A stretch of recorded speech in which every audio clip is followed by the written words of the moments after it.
Hello, welcome back to നസീസ് taste means. ഇന്ന് നമുക്ക് വേനൽക്കാലത്താണെങ്കിലും ഇഫ്താറിനാണെങ്കിലും പാർട്ടികളിലാണെങ്കിലും സെർവ് ചെയ്യാൻ പറ്റുന്ന വളരെ എളുപ്പത്തിൽ ചെയ്തെടുക്കാൻ പറ്റുന്ന 2 തരം പുഡിങ്ങുകളുടെ റെസിപ്പി നോക്കാം. അപ്പോൾ നമുക്ക് പെട്ടെന്ന് തന്നെ റെസിപ്പിയിലോട്ട് കിടക്കാം.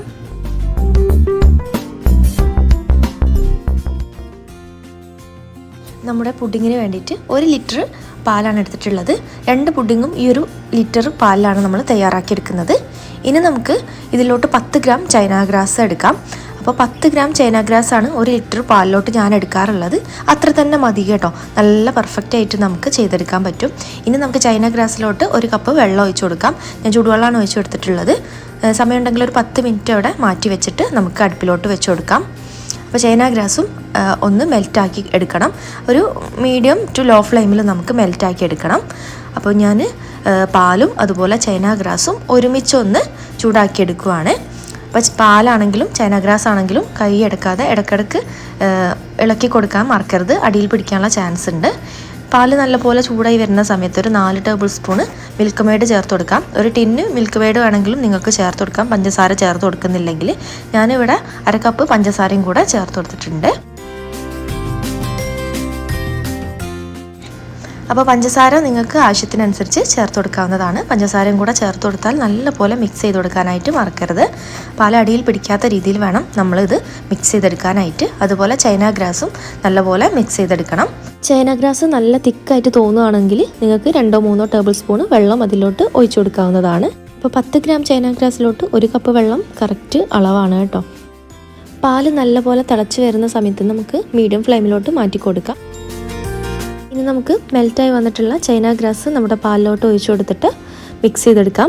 പാലിലോട്ട് ഇത് ഒഴിച്ചു കൊടുക്കുന്ന സമയത്ത് മിക്സ് ചെയ്തുകൊണ്ടേ ഇരിക്കണം, അല്ലെങ്കിൽ ഇത് കട്ട കെട്ടാനും അതുപോലെ തന്നെ അടിയിൽ പിടിക്കാനും അതുപോലെ തന്നെ പാല് പിരിഞ്ഞു പോകാനുള്ള ചാൻസ് ഒക്കെ ഉണ്ട്. അപ്പോൾ ചൈന ഗ്രാസും പാലും ഒരേ ചൂടിലായിരിക്കണം ഉണ്ടായിരിക്കേണ്ടത്. അപ്പോൾ ഞാനൊരു അരിപ്പ വെച്ചിട്ടാണ് ചൈന ഗ്രാസ് ഒഴിച്ചു കൊടുത്തിട്ടുള്ളത്. അതിൽ തരിതരിപ്പൊന്നും ഇല്ലാതിരിക്കാൻ വേണ്ടിയിട്ടാണ്. അതിൻ്റെ ആവശ്യമൊന്നുമില്ല, അതിൽ മെൽറ്റായി വന്നോളും. ആദ്യമായിട്ട് ഉണ്ടാക്കുന്നവരൊക്കെ ആണെങ്കിൽ ഇതുപോലത്തെ റിസ്ക് ഒന്നും എടുക്കണ്ട, നേരിട്ട് ഒഴിച്ചു കൊടുത്ത് മിക്സ് ചെയ്ത് കൊടുത്താൽ മതി. ഇനിയിപ്പോൾ നിങ്ങൾക്ക് ആ ഒരു തരിതരിപ്പ് താല്പര്യം ഇല്ലാന്നുണ്ടെങ്കിൽ പുഡിംഗ് ട്രേയിലോട്ട് ഒഴിക്കുമ്പോൾ ഒന്ന് അരിച്ചെടുത്താൽ മാത്രം മതി. പാലിൽ കിടന്നിട്ട് ആ ചൈന ഗ്രാസൊക്കെ ഒന്ന് മെൽറ്റ് ആയിക്കോളും.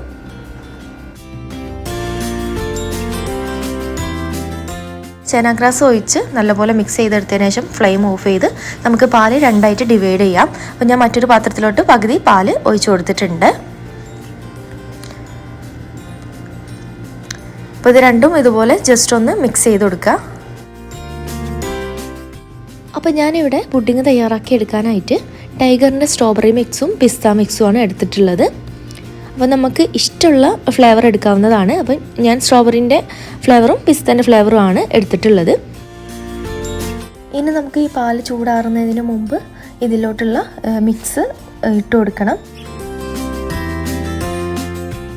അപ്പോൾ ഞാനൊരു പാത്രത്തിലോട്ട് ഒരു 4 ഡ്രോപ്സ് പിസ്തൻ്റെ മിക്സ് ഇറ്റിച്ച് കൊടുത്തിട്ടുണ്ട്. നല്ലപോലെ മിക്സ് ചെയ്ത് കൊടുക്കാം.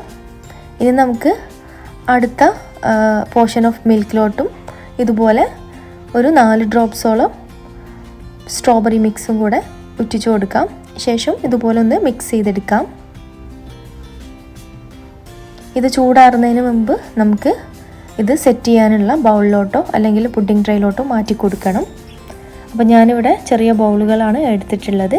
അതിലോട്ട് നമുക്ക് ആദ്യം പിസ്തൻ്റെ പുഡിംഗ് മിക്സ് ഒഴിച്ചു കൊടുക്കാം. ഇതുപോലെ തന്നെ നമുക്ക് സ്ട്രോബെറിൻ്റെ മിക്സും ഇതുപോലെ ഒഴിച്ചു കൊടുക്കാം. നിങ്ങൾക്ക് വേണമെങ്കിൽ വലിയ പുഡിംഗ് ട്രേയിൽ ഒഴിച്ചു കൊടുക്കാവുന്നതാണ്. ഇനി ഇതിൻ്റെ മുകളിലായിട്ട് വരുന്ന ബബിൾസൊക്കെ ഒന്ന് മാറ്റിയെടുക്കണം.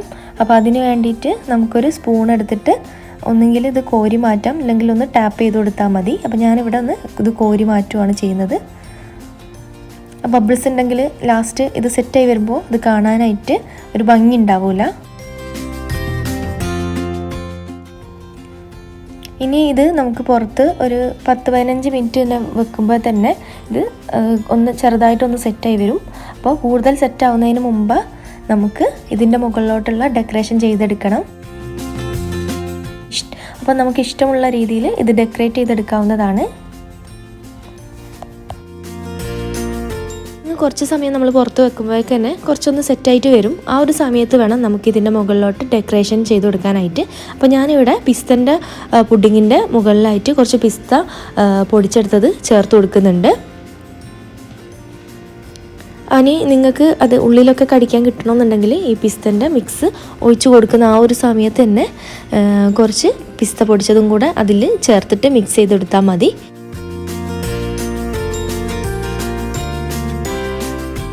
ഇനി നമുക്ക് സ്ട്രോബെറി പുഡിങ്ങിൻ്റെ മുകളിലും ഇതുപോലെ ഇഷ്ടമുള്ള രീതിയിൽ ഡെക്കറേറ്റ് ചെയ്തെടുക്കാം.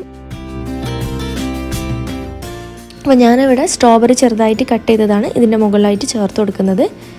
നിങ്ങൾക്ക് വേണമെന്നുണ്ടെങ്കിൽ സ്ട്രോബെറി മിക്സ് ഇട്ട് കൊടുക്കുന്ന സമയത്ത് തന്നെ കുറച്ച് സ്ട്രോബെറീസ് കട്ട് ചെയ്തതും കൂടെ ചേർത്ത് കൊടുത്താൽ ഉള്ളിലും നിങ്ങൾക്ക് കടിക്കാനായിട്ട് കിട്ടും.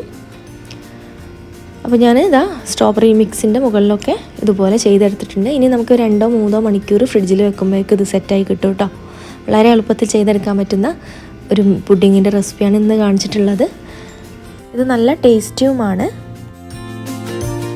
അപ്പോൾ ഇഫ്താറിനാണെങ്കിലും അതുപോലെ പാർട്ടികളിലാണെങ്കിലും ഒക്കെ നമുക്ക് പെട്ടെന്ന് ചെയ്തെടുക്കാൻ പറ്റുന്ന ഒരു റെസിപ്പിയാണ് കേട്ടോ ഇത്. അപ്പോൾ ഞാനിത് 4 മണിക്കാണ് കേട്ടോ ഉണ്ടാക്കിയിട്ടുള്ളത്. എനിക്ക് ഒരു 6 മണിയായപ്പോഴേക്ക് ഇത് സെറ്റായി കിട്ടിയിട്ടുണ്ടായിരുന്നു. അതായത് നോമ്പ് തുറക്കാനാവുന്ന ആ ഒരു സമയത്ത് തന്നെ എനിക്കിത് സെറ്റായിട്ട് കിട്ടിയിട്ടുണ്ടായിരുന്നു. അപ്പോൾ ഇത് കൂടുതൽ വേണമെങ്കിൽ തണുപ്പിച്ചിട്ട് യൂസ് ചെയ്യാവുന്നതാണ്. അപ്പോൾ വളരെ സിമ്പിളായിട്ടുള്ള ഒരു റെസിപ്പിയാണ്. എല്ലാവർക്കും ഇഷ്ടപ്പെട്ടു എന്ന് വിചാരിക്കുന്നു. ഇഷ്ടപ്പെട്ടിട്ടുണ്ടെങ്കിൽ ലൈക്ക് ചെയ്യാനും ഷെയർ ചെയ്യാനൊന്നും മറക്കരുത്. അതുപോലെ നിങ്ങളെൻ്റെ വീഡിയോ ആദ്യമായിട്ട് കാണുകയാണെങ്കിൽ സബ്സ്ക്രൈബ് ചെയ്യാനും മറക്കരുത്. ഇനിയും ഇതുപോലുള്ള ഈസി ആൻഡ് ടേസ്റ്റി റെസിപ്പീസുമായിട്ട് കാണാം. അതുവരേക്കും ഇൻഷാ അല്ലാഹ് bye from Nasees tasty means.